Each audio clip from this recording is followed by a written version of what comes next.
Hello and welcome to the next 100 Days podcast. My name is Graham Arrowsmith. And my name's Kevin Appleby. Well, Graham, I am being astounded at the moment about the number of things that AI is doing in every field, but in marketing in particular. So I think we've got an expert today. And I'm reading the introduction that was sent through to me about our guest this week. He's an growth-obsessed marketing strategist, AI evangelist, and the Chief Growth Officer at MarketSurge.io. With over a decade of experience in digital strategy, SEO, and sales automation, he helps businesses scale smarter, not louder, by building systems that convert traffic into revenue.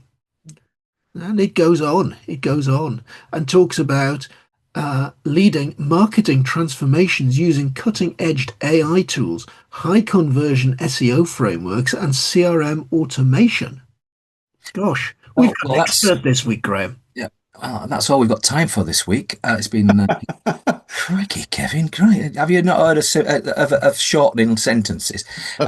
You can prompt an AI just to come up with its answer in say 80 words instead of your 800. Right. Okay.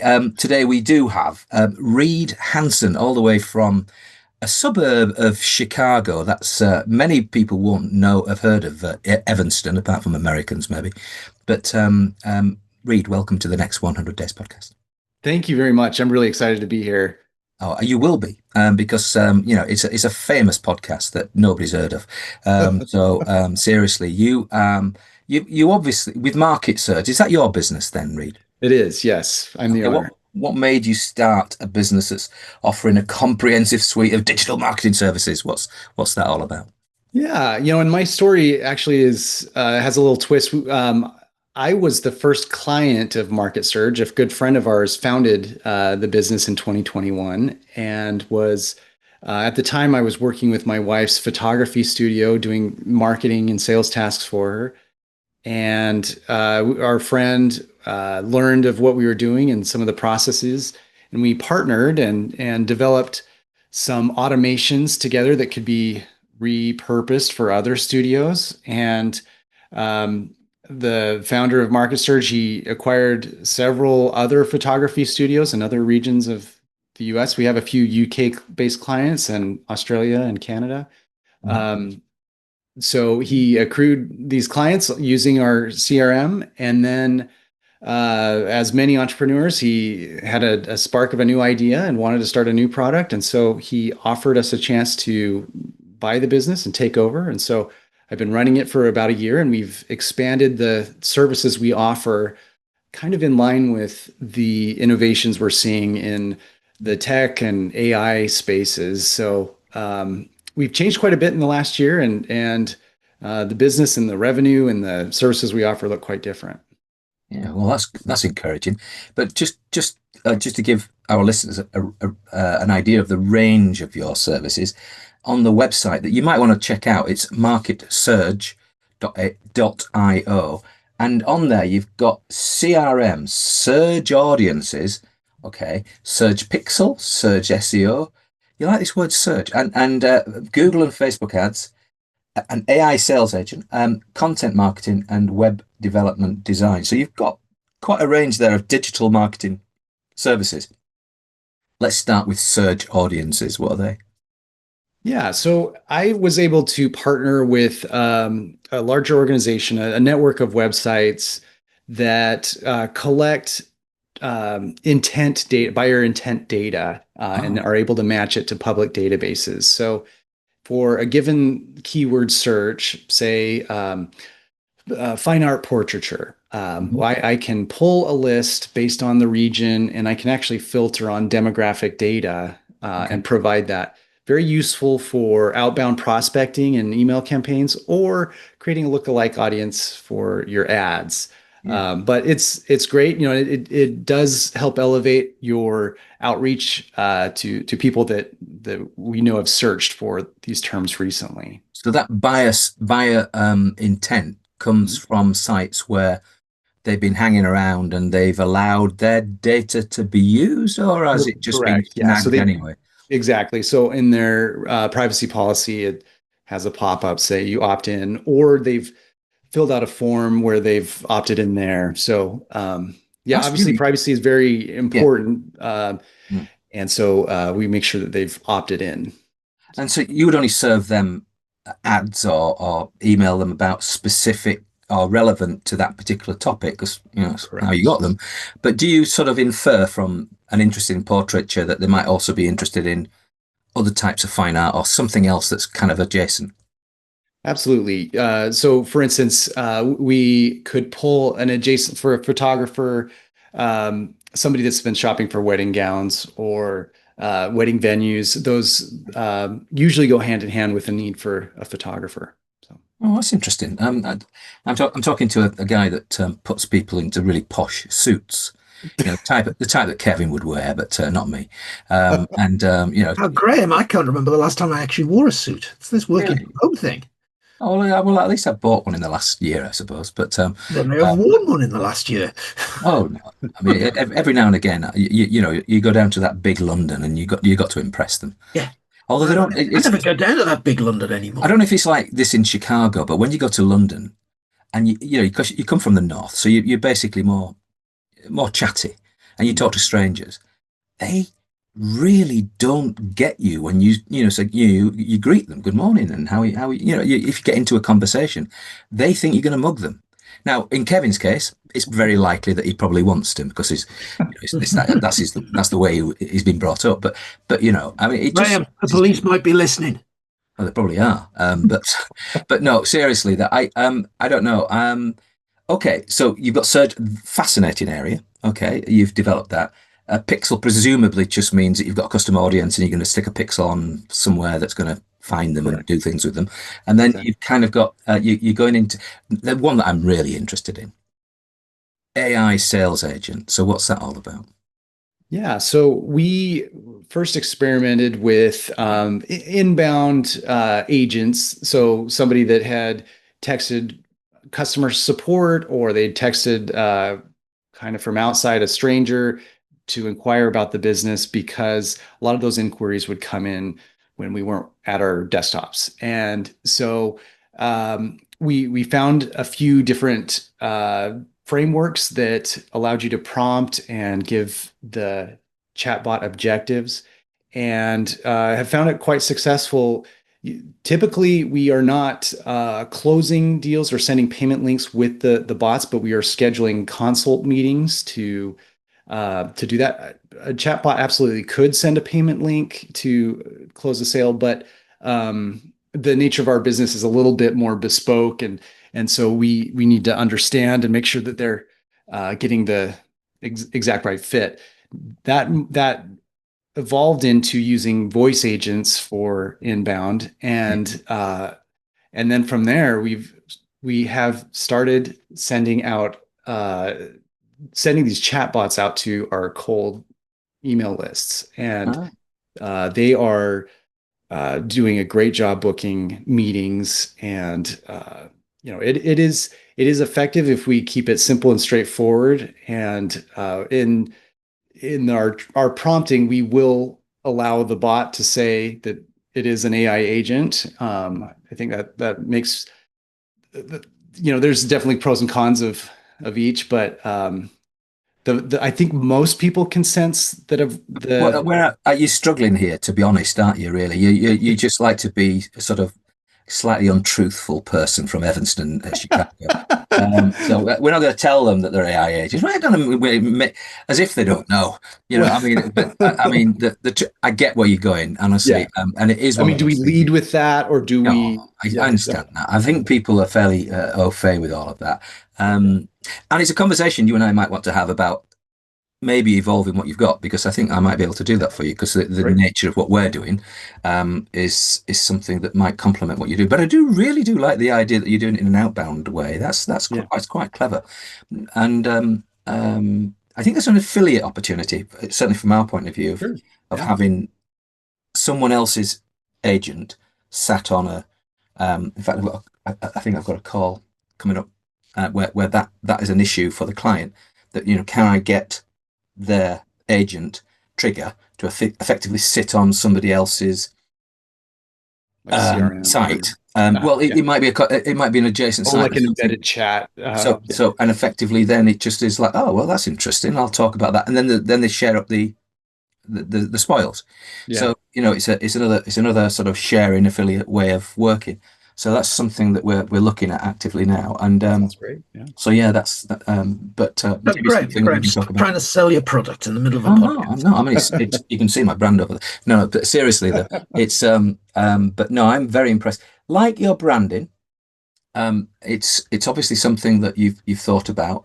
But your main call to action on your website is get in touch because basically we want to have a conversation. So that's where you start with clients, I guess. Absolutely. So, yeah, we like to take a consultative approach rather than drive people directly to free trial or Yeah. because not every business is at the same spot in their marketing Mm. or needs the same thing. So we want to make sure that we have the right solution for the right time and place. Yeah, I like that. And I draw a parallel to the business that I'm involved in, that for a lot of things, the key thing is to have a conversation. Now, Yeah. we, okay, a single person might just go buy a membership on the website, simple sale. But if Mhm. you're then talking to a corporate team, you probably want to bespoke something.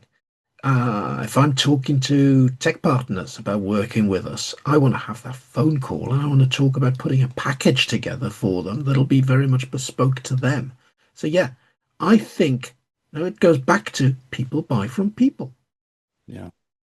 You, And I've learned that a lot more. So my previous roles, I've done a lot of tech sales, selling a product, or when I was in business development with the marketing agencies I worked at before, I was selling somebody else's work. But I've found it extremely valuable for me and the future client to get to know each other, so we know if we're fit. Do we like each other? Do we mesh? And that really informs whether or not we want to go forward. This format is great. I love to talk, and I think it lends well towards like as you ask questions, it even kind of helps me rethink my offering. So one of the things that we get told that is that our questions often help the interviewee, if you like, or the guest, um, think about their services and the things that they do in a different way, yeah. and it challenges their thinking. So it is I think it's something that Kevin and myself have got used to doing almost because we've been doing this for almost 10 years, which so you'd have been in school back then, wouldn't you?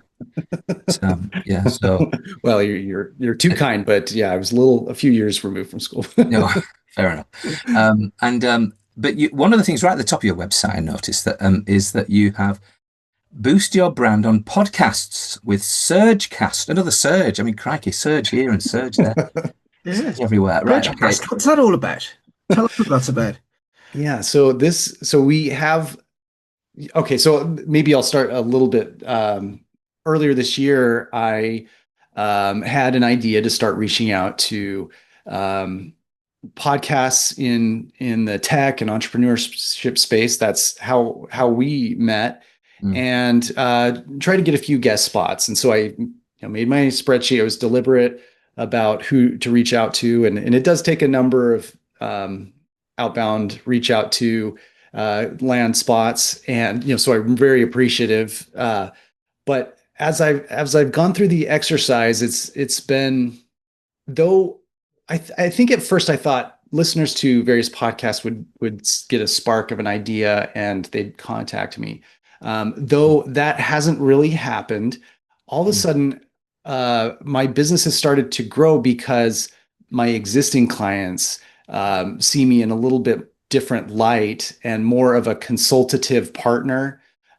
So I've shared these in our newsletter. I'll, as I will with this one, and they see the topics we cover and they think, oh, this is somebody that answers questions. And so I enjoyed so much success out of this exercise that I wanted to replicate this for clients, Yeah.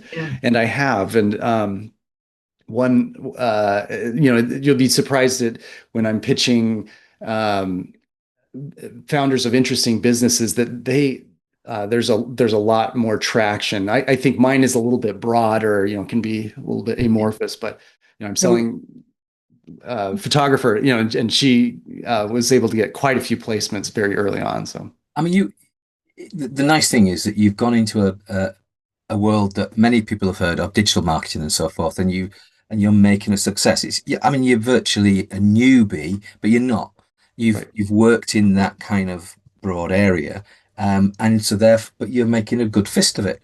And I like what you're doing with SurgeCast. I mean, you're casting out your ability to hook people into podcasts. So I can expect Kevin will get all kinds of emails from you in the near future saying, I've got Absolutely. Yeah. Tom, Dick, and Harry, all of which want to. But actually, we're looking for both male and female. I mean, there's only two genders, by the way. We're politically correct here. We Wow. can't have I'm either. not going to touch that one, but yeah. But fortunately, I do. Kevin never does. He leaves it to me to be controversial. But the point is, seriously though, it's nice to have a balance because basically, I mean, ladies have a different point of view Yeah. to blokes. So basically, that's one of the things that we're looking for as well. But the beauty is sharing other people's experience, yours in particular. I mean, you work in the digital marketing space. A lot of people are going to be interested in that. What are the kind of when people come your way, what are the kind of typical problems that they kind of surface with? You have that conversation, like you say, you get to know people, you think it's going to be okay, and you've got that diagnostic conversation that you're going to have. What are the main things that they want from you? Yeah. I always, when I'm talking to people, I try to assess their level of comfort with technology. And for instance, I have a lot of business owners that, though they have a URL, they're sending emails from a Gmail address, Mm, and which is fine, but it is not the most ideal approach from a branding standpoint. mm, Um, and so that can usually be a tell that we can start at a pretty elementary level and say, why don't we start by configuring your domain so you can send emails that way, and why don't we look at how are you responding to emails when they come in yeah. sales inquiries, I've and got to say, Reed, yeah, my heart sinks when I get people writing to me with a Gmail. I just think can they really be serious? I mean, and you get so much spam from people right, with Gmail addresses. And for me, I use my own mhm, domains right. all the time. Wouldn't dream of sending out an email with Gmail on it. Not that I'm against Gmail or anything like that, and it serves its purpose. But crikey, not for business, surely. Right, right. And when you're talking about small businesses, a lot of a lot of businesses can be entirely successful just based on their technical skills. Like a plumber, a great Yeah, plumber never needs, always has work, just has nonstop demand. But with good marketing practices, they can avoid major spikes and troughs in their demand. And so I'll try to start with an assessment. Where are they? And we save the sales outbound chat bots. That's a bit later, yeah, a bit later. Yeah. yeah, yeah, yes, But so most people come and they are saying, I don't have enough business, or I don't have enough inbound leads, or the I, occasionally I'll get somebody that says, I have too many leads and I'm not responding to all of them, mm, which is a great problem to have, but still a problem. absolutely. And so I have a CRM and automated processes that can send some automatic emails, help them build a calendaring system so they are not double booked, or that they are able to talk to people when they're not, you know, shooting in the studio, or, Mhm. got their hands in a drain pipe. Yeah, And so we typically start there. Now I will occasionally get ad hoc requests for, can you manage my ads? But that's usually from established clients that have done those first steps. So I'm always talking to people that are at the very early stages. They have the problem of growth. That's why we use the word surge quite a bit. Is just to imply, growth is our focus. And when it comes to getting some of those people, not Yeah. necessarily the plumbers, but getting some of those people on podcasts, you're there offering get them a guarantee 3 podcast bookings every month. Every And month. you charge them, well, in this case, in English, it's probably 500 quid. So Yeah. basically, that's some going. So presumably, you don't pay the podcaster, or do you? I don't. I don't take on the pay for play podcasts. No. But what I've found is that there are, well, one part of this exercise is I've created my own podcast as, kind of a learning, and it can be a training spot for an entrepreneur, so I'll guide them through like their first podcast interview. Yeah. But beyond that, the podcast host always needs content, always needs guests. And so there's, I think, probably over 100,000, podcasts that I can contact. And if I get a response from every 50 to 60 or so that I reach out to, if I have an interesting story, Yeah. try to learn what's their angle. Are they struggling with a specific marketing challenge, or did they overcome something particularly interesting? And that turns into like a little hook that Yeah. the podcast host. You find that your podcast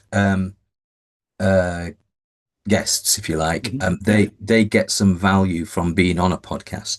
I mean, we should know this anyway, Kevin, don't we? I mean, at the end of the day, what we have found, one of the trivial things, I guess, that we found, it's probably not that trivial, but a colleague of mine a few years ago, I asked her to just take the last 100 or so at that time and said, just tell me where they are in terms of Google, page 1 or page 2. Nobody looks at page 2, but they do. So basically, page 1 or 2, and I think page 1, I can't remember the specifics, but it was north of 80%. So basically, they turn up on our podcast, and then 80% of them feature on page 1 for their name. Not so sure that we looked at brand, but basically their name. And so anybody searching for you, Reed, they probably want to know a bit about you before they have a meeting, etc. So they might just Google you, and there you are. Right. So now Google apparently loves podcasting and so forth. So it's fresh, long content and interesting. So, but then if you added in page 2, then it was somewhere close to 95 or around that percent of people. So basically, virtually everyone that comes on a podcast is featured on Google at a high level. So, and in fact, we've had one. Actually, now he's quite famous with in AI, a guest, who basically asked us to do a third appearance because he wanted to knock somebody who was rubbishing his company, and he wanted us to go on to page 1 and more positive, etc., which we did and successfully helped him. But the whole point of that is that podcasting can really help. Kevin, I mean, do you disagree? Is there anything else I've missed? I think Reed actually hit the nail on the head earlier in the conversation. It's the authority angle, Graham, and we've talked a lot about how do you establish authority. Daniel Priestley would call it key person of influence, and we had another guest that talked about establishing authority and doing it through writing a book. Yeah. These days, doing it through writing probably more than one book, because nearly everybody has written a book now. But that is a lot of effort. Now, how do you do something like that quicker? Well, I think if you then, rather than writing that book, you turn up on half a dozen podcasts, going out and being the key person of influence in that particular domain, then I think you can establish an authority very, very quickly. Yeah. I think you have to do a fair few, though. Yeah. I think you need to have that Reed mentioned earlier, which is playing straight into Reed's hands, isn't it? I mean, he just gets you more and more. Absolutely. Yeah. And you mentioned yourself, Reed, that your clients started thinking about you in a different light once you started appearing on podcasts. Absolutely. And you're so generous to allow me to kind of exercise this example, but I as I share these and I, between us, we know that this kind of started with an email and a little description of what I focus on in my business, but just being on screen or being on stage or being on TV does lend you a lot of authority. And your podcast is tremendous. You both, as I've listened to your podcast and just being on this now, your wit and No, we're banter. just quite abusive. I mean, the whole idea of being a But guest. you are, Graham. Well, but No, you get it's like salt and what is it, sugar, isn't it? I mean, Kevin's a sugar bit.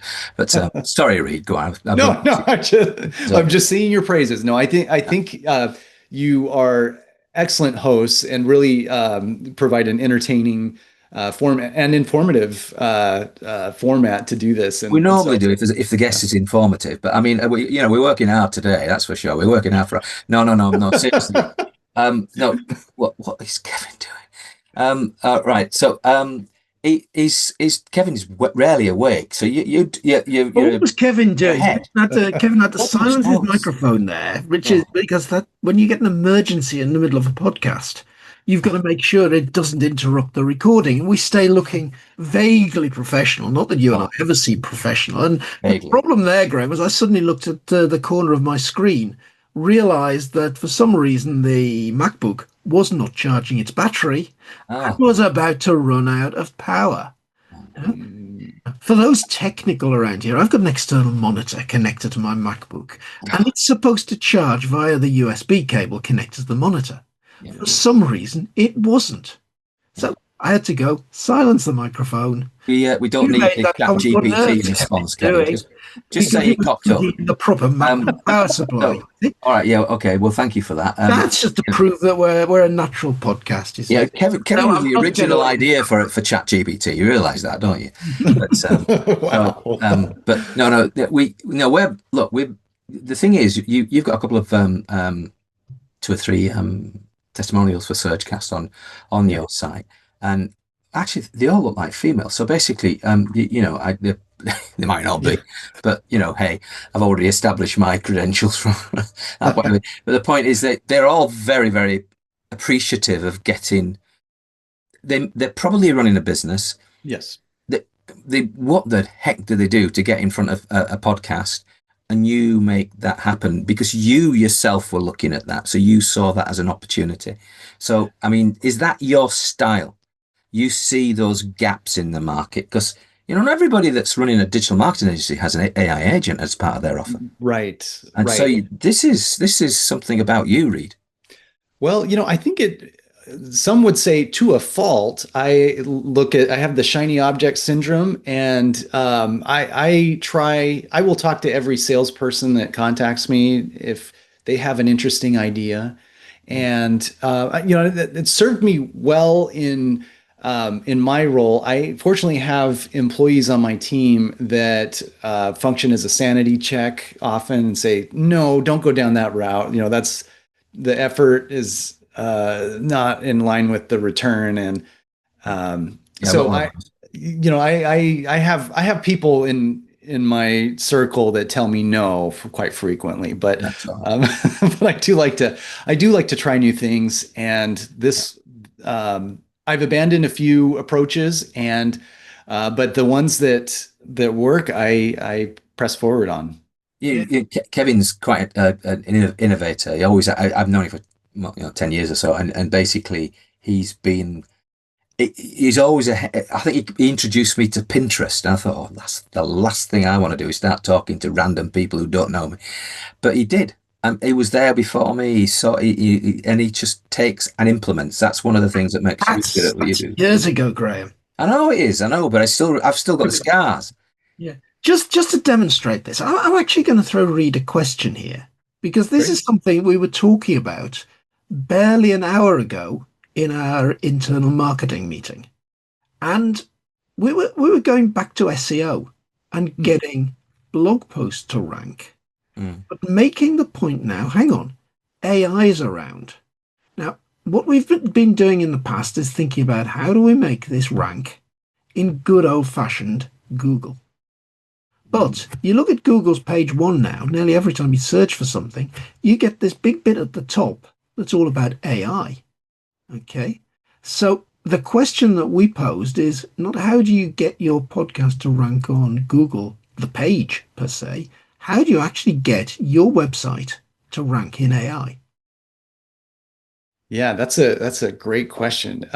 We have been working on that, and I'm sure you have as well. The part of the problem is that it's not always attributed the AI responses, and so sometimes it's just pushing everybody below that fold, so to speak. And so, a little unfortunate there, but the most effective way to stay engaged is to it's a slight shift of looking at long tail keywords that are phrased in the form of a question. And I think that has been our most effective approach. And taking so we do create content for our clients and our own website, and we have um, just reframed a lot of the keyword ranking approaches to focus on rather than best photographer in Minneapolis to how do I find or how do I rate photographers in Minneapolis, and making content more inquisitive and responsive. That's been one approach that has worked somewhat, and it adds additional keywords to rank for. So Mm. um, Funny enough, it's actually, Reed, that was one of the things that we talked about. yeah. We started coming up with a list of, well, hang on, what are the questions that people would typically ask us? Should we now think about writing a blog post for each of these questions with the question as the title? Mhm. Because AI suddenly is rather than a standard Google search, which might be you might type in two, 3 words. Right, In AI, you go in and you type a couple of sentences. So you're, right. you're giving AI a lot more information. Hmm. Is that the way to go? Think about this sort of AI prompt that people would give and titling some of your content around something that might be an AI prompt. I think it's a great idea, and and using the linked text as well. So say you write that blog that's in the question format, and then you link um, in the next blog you post and say, like, as you know, in our previous blog, we answered the question da da da da, and it's that full hypertext link. So now you've given it two points of reference. So and it's a game, and Google keeps changing the rules without telling anyone, Mm. and we Well, they're not going to be the only guys in town. So that's the true. general, they've had such a great run, but Yeah. basically, I think they're inevitably going to be finding because I mean I heard somebody not too long ago saying how Google have really come off, and if they were going to go onto Google to get to try and find somebody that they were looking for, they probably would skip down to beyond page two, three, four, yeah, and other because that's where you're going to get the real people, Right. because the thing is the ones who've just slung them a bit of money at the top, maybe he's not for you. But if you wanted, and I've seen this done several times when we've been demoing our AI services, and that you would, if you wanted somebody that you don't know, etc., Mhm. flip down 2 or 3 pages and get somebody at that level. Still done quite well to get to there, but they just haven't slung them a whole lot of money. And Yeah. that I think is something that maybe Google will have to think through again because there's something about the way in which they are disassociating themselves from people who followed their rules for years and years. Yeah. That all of a sudden, one of my suppliers had the same problem that Kevin's been talking about, Mhm. and it is challenging. And we had about 2 months ago, I think we had a guy who came along, lived in Andorra, and he was talking about doing SEO for people writing the content to read, and one of the Mhm. things that he was doing um, he was sort of advising don't go all in on AI writing. Oh, okay. don't go all in on just writing it all yourself. Maybe a bit of both. And so basically, it was that kind of idea. But instead of doing, say, one blog post a month, do 20. Mm. So Yeah. his thing was get a load done. And your point, the internal links and so forth, the links within, great idea because basically you're just getting more bang for your buck there. So Right. I just think there are probably new rules that we all have to learn. Yeah. Can I throw out one more idea? I spoke with a founder of an AI company, and his company was originality.ai, and Yeah. his focus was on first it was a plagiarism checker, but then it enabled you to run the content through for rewrites. So when it finds something that was Yeah. unoriginal or particularly Mm. chat GPT sounding, it would allow you to change it and make it completely Yeah. original. Yeah. And so and his theory, I haven't tested this, but his theory was that originality might be a metric to emphasize to stand out a little bit. Yeah, almost like getting a chat GPT output and then making it original by somehow masking it. I'm not sure is necessarily the answer, but having said that, this the opportunity of actually blending a writer with an AI, so it's almost like, well, get me the outline and let's Right. start using other words to. But I just think there's a Actually, Graham, that has got a very relevant place. And this week, I've issued our quarter two tech innovation report. So we're looking at what's happening in fintech across accounts receivable, revenue, and cash management. So, what did I do to start that? ChatGPT, the paid for version with deep research built in, Mhm, is now my best friend. Mhm. And essentially, all the information that is in that tech innovation report came out of ChatGPT. Okay. It produced me a fantastic analysis of everything mhm, that's going on. And the challenge then was exactly the one we've just talked about. How do I take this stuff that ChatGPT has put out mhm. and turn it into a document that looks as though it's Grow CFO original material? When you are helping clients, to Kevin's point about a long piece of content, do you advise them about the length of their blog posts? I do, and so I have a preference for around 2,000 to 2,500 words. Yeah. That's kind of my sweet spot. Yeah. I avoid keyword stuffing as well. It's very easy to instruct Yeah. a writer or a GPT to Yeah. use a keyword multiple times, but um, trying to actually limit that Mm. and maybe putting it in a prominent spot Yeah. in the post, the question, the long tail Yeah. keyword that has been effective. We can talk about a lot of things in it, answer a lot of questions. Um, Mm. but the central question is the one that maybe we emphasize in a header. I think one of the things about your market over the next sort of five years, Reed, is that some of the services that you're offering will become almost irrelevant, and some of them are going to become far more relevant. Irrelevant is, No, you're relevant. totally right. Yeah. But the thing is, you'll find, and your natural style that we've already established is to innovate. You are an entrepreneur from that point of view. That they tend to like to follow new things and so forth. But you're doing it with respect to the people that you're serving, and that makes some sense.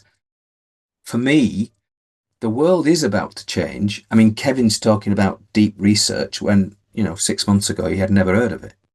And nobody else had, by the way. So Right. basically the whole idea now is that you're adapting to a market which in 6 months, maybe 12 months, completely different. I mean, we are at a surge. We talk, you're catching it at a flood. I mean, but the whole idea of that is, can you take advantage relative to your competitors on behalf of your clients by staying current, by staying ahead, is that something that you're relishing, or is it something that you're just a little bit nervous of? You know, for me, I think I would say I'm relishing it. My personality type, I do have doom and gloom people in my friends and family network, but I do relish this, and I think I still have several years ahead of helping people bridge the education gap and helping them access these tools. Yeah.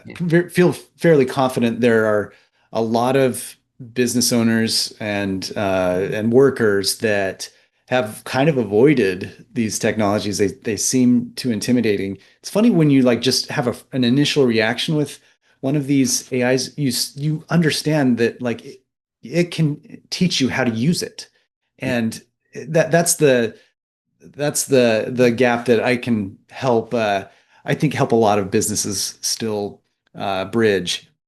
Well, 2 weeks ago, 3 weeks maybe, we started in the realm that I'm working in. We started to talk about workflows, Hmm. which, which you can see in other people's websites and so web pages that in this sort of field. And when we've had a look at them closely, relative to what we're doing, we're deeply unimpressed. Hmm. So the but just to give you an example, one of the things that my colleague is away right now, just perfecting a podcast get a podcaster Hmm. workflow. So in other words, what we would do is that we would take a transcript of this podcast, and then we would, put it into this workflow, and it would Hmm. then effectively assess how we did the questions, the empathy created. It would highlight the parts of the podcast that were the most important parts that were viral worthy. And so you would basically have things like that. It would give you an idea of how to coach yourself to be a better podcaster and so on. It would even write a blog post for you. In this case, we set it at 1500 because there's only so many words you want to extract out of the AI. The point is that came from the very podcast you were talking about, and I've had a look at one or two of them, and wow, it really is of a value. But we're trying to work out, well, what do we price it at? So what are we doing? Hmm. We're taking the content and we were asking various AI LLMs and our own AI pricing expert to come up with a recommendation for pricing. And it's that type. It's a completely different way of setting prices. Hmm. Yes, you want it to be value related, but you're asking an AI to get to sort of search the market to have an idea of what other people might be doing for something that might be similar, might not be, and then basically come up with a price. So it's a completely new area, but these workflows are for us embryonic. But some of the things I've seen already are just staggering, staggering, Yeah. and you just think, Yes. well, that's the future for me, and Hmm. for a lot of other people when they get to know about them. Yeah, and Yeah. I'm looking at similar sorts of things, but in a finance point of view. And Oh, Yeah. yeah. one person for my other podcast, Grow CFO Show, I was interviewing yesterday an expert in AI in finance. One of the things that blew my mind was an AI tool that specifically goes and looks for duplicate payments. Oh, interesting. The number of clients that the people that had developed this had found, and it was, oh no, we don't have duplicate payments in our organization. Our systems are watertight. And then they've gone in and actually run the AI tool, but they've done it on a contingent basis that Oh, says, okay, if we find any duplicate payments, we keep a then percent. we'll take a percentage of any money that you manage to recover. Brilliant. They're making a fortune. Yeah. Brilliant. Yeah. That's I look, this world's going to change and it's a fascinating world. But, Reed, the kind of things that you're doing right now, if you look out a few years, let's just call it 3 years, where would you like to be? Because by then you'll have had the business for almost 5 years. And what is it that you'd like to have achieved? And will you be retired by then, or are you going to stick around and do a little bit more? I mean, Well, I really love the work. So I don't see myself retiring anytime soon. Um, and I think in the coming years, I'm going to continue to experiment with the new technologies. I would like to get to the point where we are able to quickly develop apps that today require a developer Mm. that either an expert in the business or somebody that understands marketing concepts can develop without the aid of a developer. And so I think what we will be able to enable our clients and our team to uh, just be more nimble and create what are the enterprise apps of today, Yeah. by making those connecting the data points, which is always a challenge. But You, you, your wife seemed important in all of this. I mean, yes. she brought you into, was it her business? Did you say earlier? Yeah, that's right. So she's been a photographer for many years and had a studio, and I started assisting her with some marketing tasks. I have a background in marketing. I got an MBA at one point, which Yeah. seems so frameworks are applicable, but some of the Mm. case studies we covered seem so ancient now. Yeah. Um, Well, but it was definitely ancient in 1995 when I did mine. But yeah. Kevin's really jealous because he don't have one. What can I say? Hands up those people who've got an MBA. That's you and me, Reed. Wait, Kevin, where's your hand? Hands up all those people that have done the stuff you'd learn in an MBA in practice by working for a big four management consultancy. Yeah, yeah, yeah, There you Sorry, go. don't need the MBA, Graham. No, no, I know. That's just academic theory.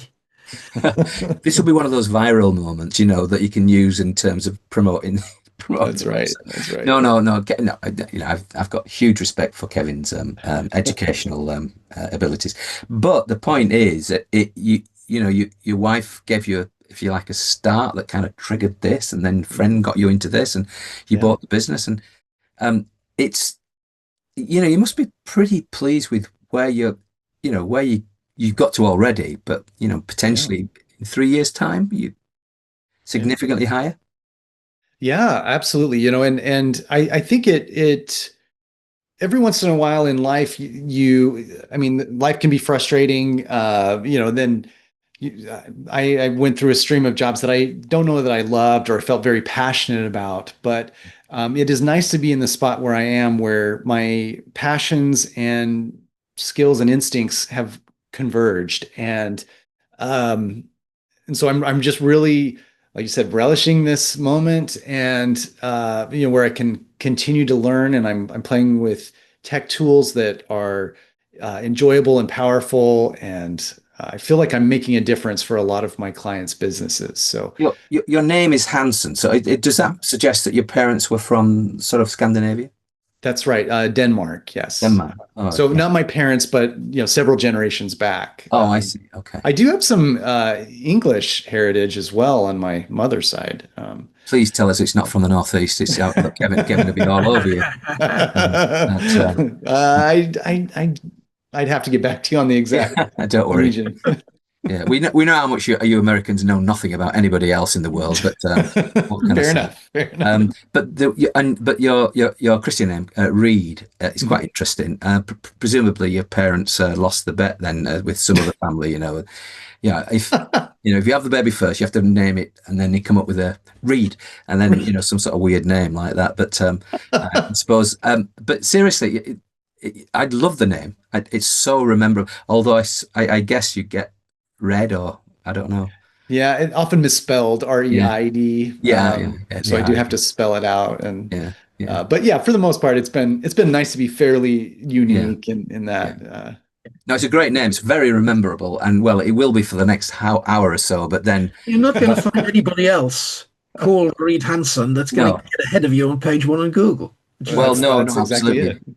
Well, for 4 good years of my life, I worked for a Danish company, so basically, I do have a very soft spot for the Danes, and Yeah, so yeah, it's Reed, I've got to say, it's been an absolute pleasure having likewise. you on the next 100 Days podcast. Thanks for joining, Kevin and I. Thanks so much. It was a pleasure.